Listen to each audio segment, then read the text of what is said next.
Hey guys, so it's almost Christmas, and I think roughly a year ago, we had the pleasure of treating Donna for some surgery to her scalp. Was it almost a year ago? It was a year ago, yeah. I think it was like the 6th of November, so it's just over a year. Exactly.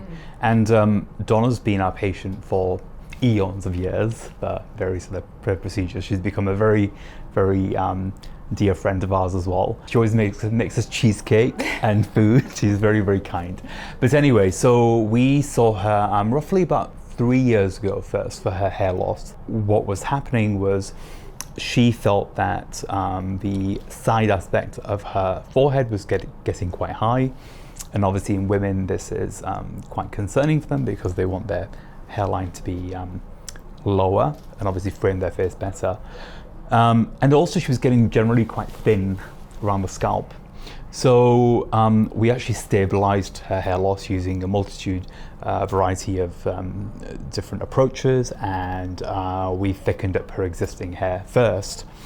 And then we proceeded for surgery, and we did a moderate surgery. We did the FUT technique where we took some scalp out of the back under local anesthesia, and we simply brought her hairline down and really accentuated her facial features, which are lovely, of course. The surgery went really, really well.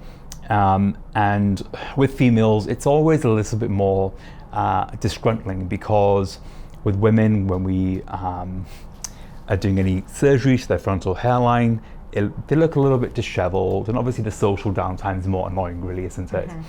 Because you have to wear your hair in a different position and try to hide the scabs, which I think they're there for about 3 to 4 weeks, would you say? And the scabs, there was really actually very minimal. I really never noticed them. It's just the redness, isn't it? Just a little bit of redness. And yeah, anyway, and then the first sort of 6 months after the surgery, I was told, patients, you're going to look disappointed. It looks messy, and you kind of think, what's going on? I remember we had a chat at 6 months, and you were like, "Is this it?" And I was like, "No, wait, this is going to be a lot better." And she's still going to have better results up until the 2-year mark. Quite slow. So she's maintained on therapy for her existing grafts, like we always talk about, and also the surgery has really brought her hairline down, and that's going to continue getting thicker and thicker. So I'll just show you guys her before and after, because that really does look very, very nice. So this is Donna a year ago. That's what she was unhappy about. The lateral aspect of the temporal hairline had receded back. And in women, this can be quite masculine. They really want to bring it down. So, and also it was generally quite sparse. And then this is Donna now.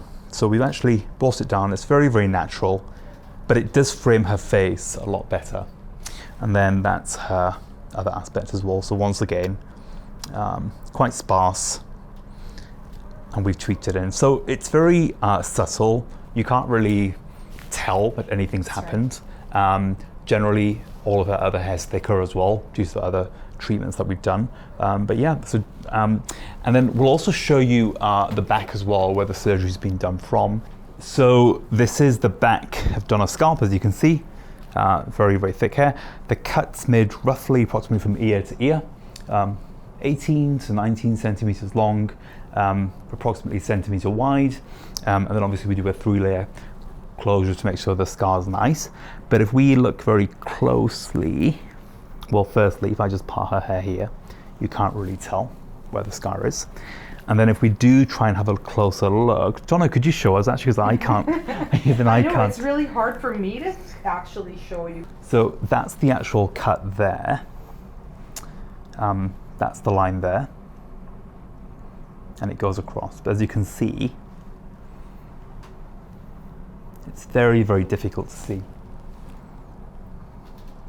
And obviously the hair from here drapes down. So looks very, very nice. So anyway, so Donna's one of my favorites because, as you all know, I love flying and aviation. And Donna is an international flight attendant on the Dreamliner right, Donna, Yeah. which is my favorite plane. And she even gave me a Dreamliner. No, a 737 The Max. 737, I'm going to get you a Dreamliner. No. Yeah, She got me. Yes, She got me a 737 Max 4 Christmases ago, and it's the best gift ever. And I think I got you a 767 as yes, well. Yes. I love planes so much. Anyway, but anyway, she's a long haul flight attendant, so appearance is very important because she represents one of the national flag carriers. So it's really nice to make our star shine again. And it's always shining. Yeah. Thank you. Donna, anything you want to say about the procedure or the therapy that you're taking, or how's it going? The procedure was basically painless. Like I say, the only thing that was really uncomfortable was the spritzing of the new hair follicles for the first 5 to 7 days. Other than that, no. And like I just wore my hair back in a little bun on top of my head, and until it started growing a little bit more, and then I had that hair to support my fringe, in front here. The therapy that I'm taking now, it's just some medication, and I take it every morning. It's just something that you do. It's just like taking vitamins or whatever. But yeah, I feel great. I've had nothing but good reviews on how my hair is. So yeah, it makes me feel good. It gives me more confidence, and I can't thank you enough. No, not at all. No. It's always a pleasure to see you. But yeah, I hope that helps, guys. And hopefully I'm done. I don't know what to say next.